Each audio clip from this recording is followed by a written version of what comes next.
The midday sun beat down on the dusty expanse of the SpaceX launch site, turning the Florida air thick and hazy. A sea of faces, a kaleidoscope of homemade Mars-themed costumes and hastily painted signs, stretched towards the towering rocket that gleamed like a chrome spear aimed at the heavens. The crowd pulsed with a chaotic energy, a strange mix of festival excitement and cult-like devotion. Chants of Elon. Wi-Fi. Mars rose and fell like waves, punctuated by the occasional air horn blast and the frantic chirping of 1,000 camera shutters. Amidst this swirling mass of humanity stood Gary, a man whose enthusiasm for space travel was matched only by his awkwardness in social situations. He clutched a battered laptop under one arm, its worn "Occupy Mars" sticker peeling at the edges, while the other hand desperately tried to keep his smartphone steady as he live-streamed the scene to his meager following. Gary, with his wide, earnest eyes and a nervous tremor that seemed to perpetually vibrate through his lanky frame, was the epitome of the devoted Elon Musk fanboy. He'd poured his life savings into this one-way ticket to Mars, fueled by the promise of free Wi-Fi and the dream of becoming the first Martian influencer. "This is it, guys," he shouted into his phone, his voice cracking with a mixture of excitement and terror. "We're about to make history. First humans on Mars with unlimited data. Who needs oxygen when you have memes, am I right?" He punctuated his statement with a shaky thumbs up, nearly dropping his phone in the process. Suddenly, a blur of red and sequins crashed into him, sending his carefully balanced laptop tumbling to the dusty ground. "Oh my God, I am so sorry," a breathless voice exclaimed. Gary looked up to see a woman frantically gathering scattered Martian flag pins and selfie sticks. She had fiery red hair that matched her Mars or bust tank top, and her eyes sparkled with an almost manic energy. "Brenda, at your service," she announced, flashing a dazzling smile as she thrust a selfie stick towards him. "Mind taking a pic? Gotta get that perfect launch day selfie with Elon." She gestured towards a life-sized cardboard cutout of Elon Musk grinning serenely beside a portable toilet. Gary, flustered and slightly concussed from the collision, fumbled with the selfie stick. Sure," he stammered, "say, you going to Mars for the the Wi-Fi too?" Brenda's smile widened. "Duh. Imagine the Insta stories. #MarsLife, #RedPlanet, #NoFilter needed." She paused, her eyes gleaming with entrepreneurial zeal. "Thinking of starting a Martian makeup tutorial channel. Zero-gravity contouring, anyone?"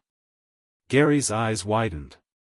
That's genius," he exclaimed, momentarily forgetting his social anxiety in the face of shared ambition. "I'm Gary, by the way. I was hoping to start a meme page dedicated to, Martian memes." Brenda let out a shriek of delight. "OMG, we should totally collab." Before Gary could respond, a booming voice echoed across the launch site, silencing the crowd. T-10 minutes to launch. A wave of nervous energy surged through the crowd. Brenda grabbed Gary's arm, her grip surprisingly strong. "This is it, Gary. We're going to be internet famous." Gary, his heart pounding in his chest, could only nod dumbly, his eyes fixed on the rocket that promised to carry them to a new world, a world of free Wi-Fi, questionable oxygen levels, and the potential for viral fame. As the final countdown boomed across the launch site, a single thought echoed in his mind: Elon wouldn't lie to us, would he? The landing was less triumphant arrival and more controlled crash. Gary, still clutching his battered laptop, tumbled out of the SpaceX landing module with a yelp, landing in a heap beside a dazed Brenda. Dusting off his "Occupy Mars" t-shirt, he blinked at the desolate landscape stretching before him. Red sand, jagged rocks, and a disconcertingly thin atmosphere. It was just like the brochures. "We're here!" Brenda shrieked, her voice muffled by the flimsy Martian-grade helmet. "First things first, gotta find that Wi-Fi signal." They scrambled to their feet, frantically waving their smartphones around like divining rods. Gary's phone displayed a single, taunting bar of signal that flickered in and out of existence. He followed the elusive signal, stumbling over rocks and craters, with Brenda hot on his heels. And then they saw it. Perched atop a reddish boulder, like some kind of alien offering, was a Wi-Fi router. Not a sleek, futuristic model, mind you. Just a regular, Earth-issued router with a faded Linksys logo and a handwritten sign taped to it that read "Free Mars Wi-Fi" in slightly smudged black marker. No wires, no satellite dish, no solar panels, just a router, basking in the weak Martian sunlight. That's it? Brenda exclaimed, her voice laced with disbelief. That's the legendary Martian Internet hub? Gary, his face a mask of confusion, frantically patted his pockets. Did anyone bring an extension cord? Maybe a power bank? Brenda, meanwhile, had resorted to pleading with the inanimate object. Come on, little router, don't be shy. Give us the internet. She tapped it gently, as if coaxing a reluctant pet. The router, naturally, remained unresponsive. Elon wouldn't lie to us, Gary muttered, his voice laced with a desperate hope that bordered on delusion. There has to be a power source somewhere. His eyes scanned the desolate landscape, finally landing on a glint of metal in the distance. Eureka! He shouted, scrambling towards the wreckage of an old Mars rover half buried in the sand. Attached to its side, barely bigger than his hand, was a tiny solar panel. This is it, he proclaimed, carefully detaching the panel. Elon's genius knows no bounds. He probably planned this all along, teaching us the value of resourcefulness. Brenda, her face a mixture of sunburn and skepticism, raised an eyebrow. Gary, that thing couldn't power a light bulb, let alone a Wi-Fi router.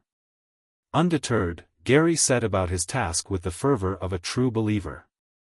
He positioned the tiny panel, angling it towards the weak Martian sun, adjusting and readjusting with painstaking precision. Brenda, meanwhile, attempted to shield herself from the harsh rays with a crumpled "I Heart Suit Mars" flag, her initial enthusiasm waning rapidly.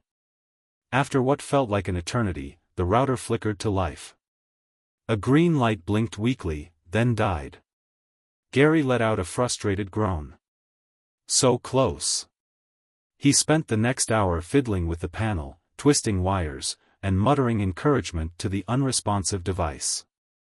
Brenda, having given up on the internet, was now engrossed in trying to capture the perfect Martian sunset selfie.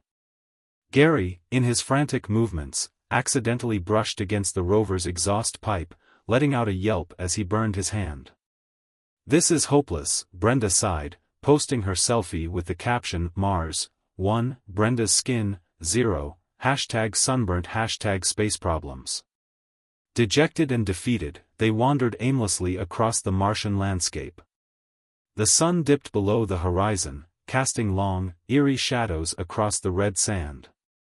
Gary, nursing his burnt hand and his bruised ego, kicked at a loose rock. Maybe we should just accept defeat, he mumbled. Maybe Elon was just messing with us. Brenda, ever the optimist, pointed towards a dark opening in the side of a nearby cliff face. Look! A cave. Maybe there's something in there. A hidden power source, a secret Martian civilization, a vending machine with space snacks. Fueled by a flicker of hope, they entered the cave. Their helmet lamps cut through the darkness, illuminating a vast, echoing chamber.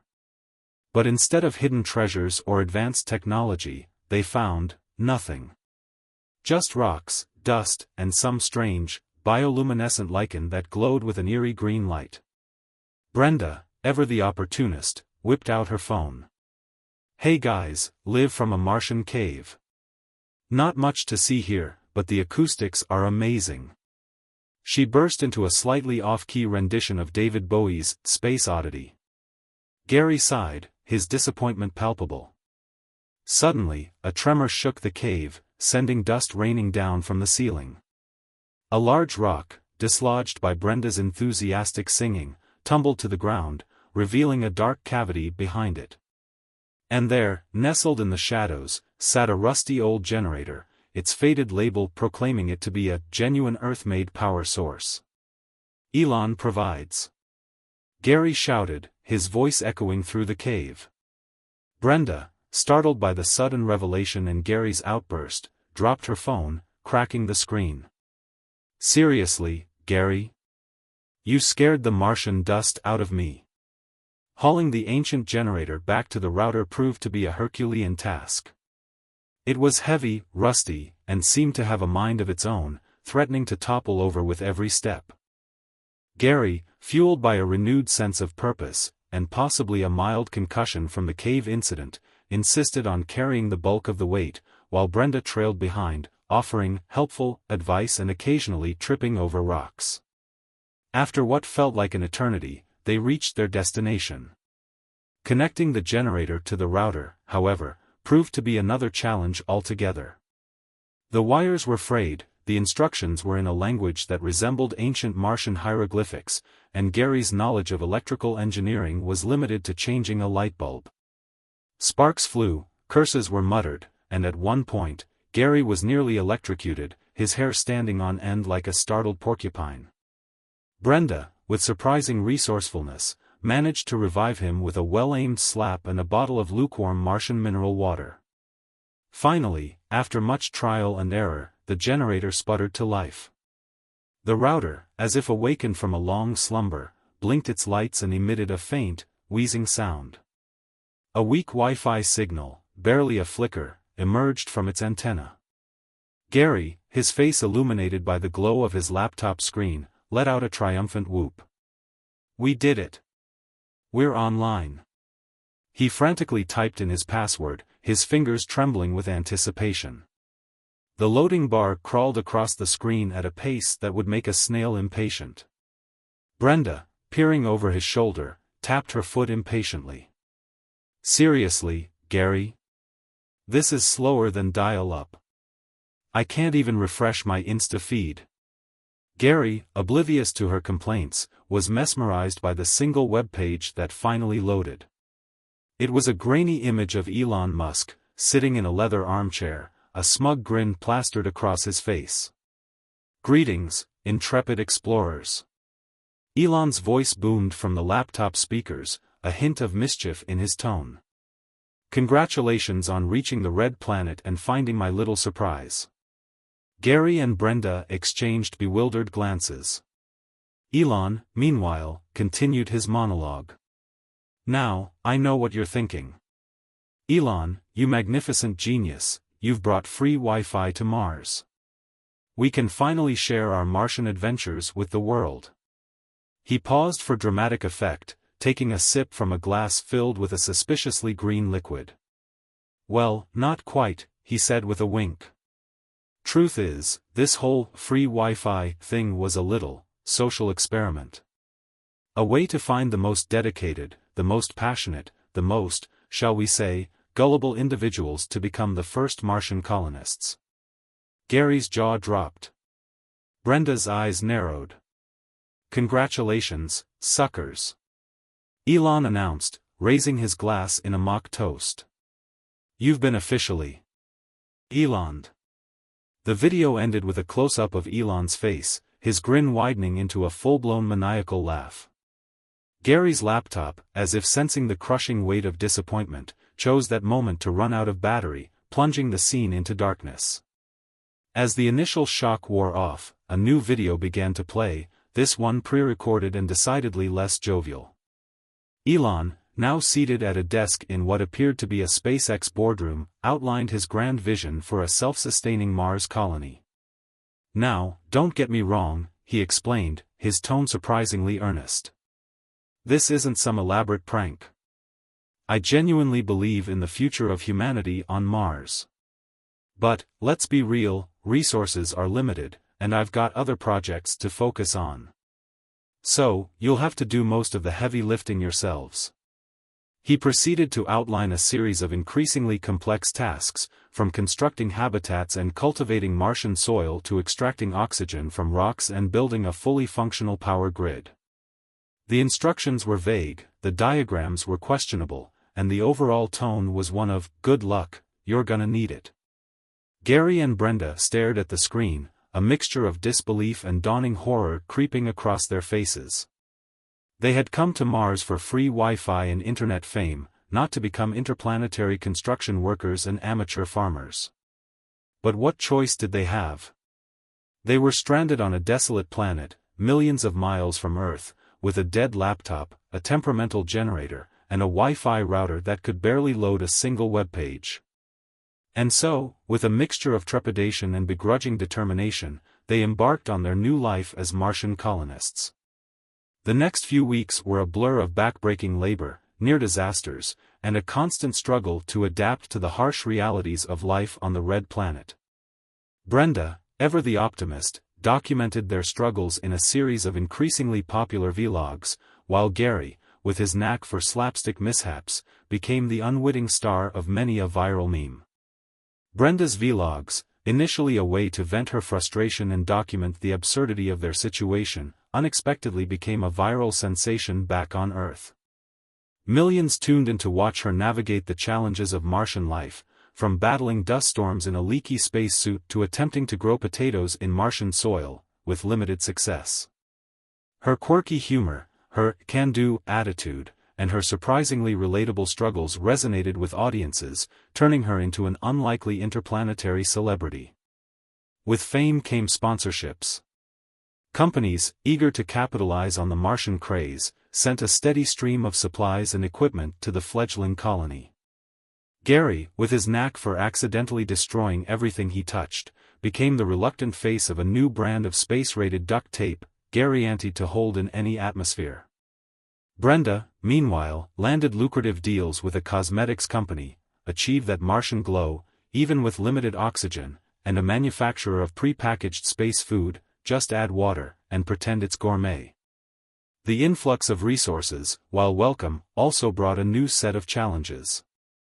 Gary and Brenda, now officially a couple, bonded by shared trauma and a mutual love of terrible space movies, found themselves leading a growing community of Elon fans, each with their own quirks and expectations. There was Kevin, the conspiracy theorist who believed the Martian rocks were sending subliminal messages, Ashley, the aspiring Instagram model determined to become the first Martian influencer with 1 million followers, and Steve, the perpetually confused engineer who kept trying to build a time machine out of spare rover parts. Life on Mars was still a far cry from the utopian dream Elon had promised. Dust storms raged, equipment malfunctioned, and the internet connection remained frustratingly unreliable. But slowly, through a combination of ingenuity, perseverance, and a healthy dose of duct tape, the colony began to thrive. They built a more robust habitat, powered by a network of solar panels and wind turbines. They established a hydroponic farm, producing a surprisingly diverse array of fruits and vegetables, though the Martian-grown strawberries still tasted suspiciously like dirt. And, most importantly, they finally managed to construct a proper power grid, boosting the Wi-Fi signal to a respectable 5 bars. Gary, overjoyed at the prospect of finally downloading his backlog of Earth memes, spent an entire day catching up on internet culture, only to discover that most of his favorite memes were now considered ancient history. Brenda, meanwhile, continued to document their progress, her vlogs now focusing on the successes of the colony and the quirky personalities that made it unique. Movie nights, once a pixelated, lag-filled affair, became a weekly tradition, with the colonists gathering around a makeshift screen to watch classic Earth films, though the debate over whether Alien was a comedy or a horror movie continued to rage. Years passed. The Mars colony, once a haphazard collection of tents and mismatched equipment, evolved into a self-sustaining community with its own unique culture and traditions. They celebrated Martian holidays, held interplanetary sporting events, zero-gravity volleyball was a particular favorite, and even developed their own dialect, a strange mix of Earth slang and Martian-inspired neologisms. One day, a SpaceX rocket landed on the outskirts of the colony, kicking up a familiar cloud of red dust. But instead of Elon Musk, a throng of tourists and social media influencers emerged, eager to experience the authentic Mars life they had seen in Brenda's vlogs. Gary and Brenda, now seasoned Martian veterans, watched the newcomers with a mixture of amusement and bemusement. They had come to Mars chasing a dream that had quickly turned into a chaotic, unpredictable adventure.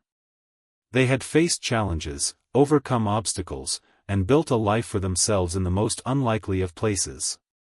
As the tourists snapped selfies and marveled at the Martian landscape, Gary and Brenda slipped away from the crowd, hand in hand.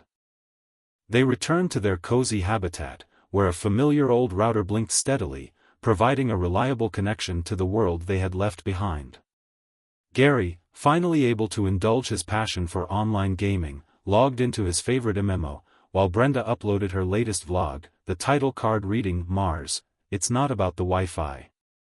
They smiled at each other, a silent understanding passing between them. They had found something far more valuable than free internet on Mars. They had found a home, a community, and a life filled with purpose and adventure. The ending message, subtly woven into the fabric of their story, was clear: sometimes, the greatest discoveries are made when things don't go according to plan. Sometimes, the most fulfilling journeys are the ones that take you to unexpected destinations. And sometimes, the best Wi-Fi is the kind you build yourself, with a little help from a rusty generator, a lot of duct tape, and a community of like-minded misfits.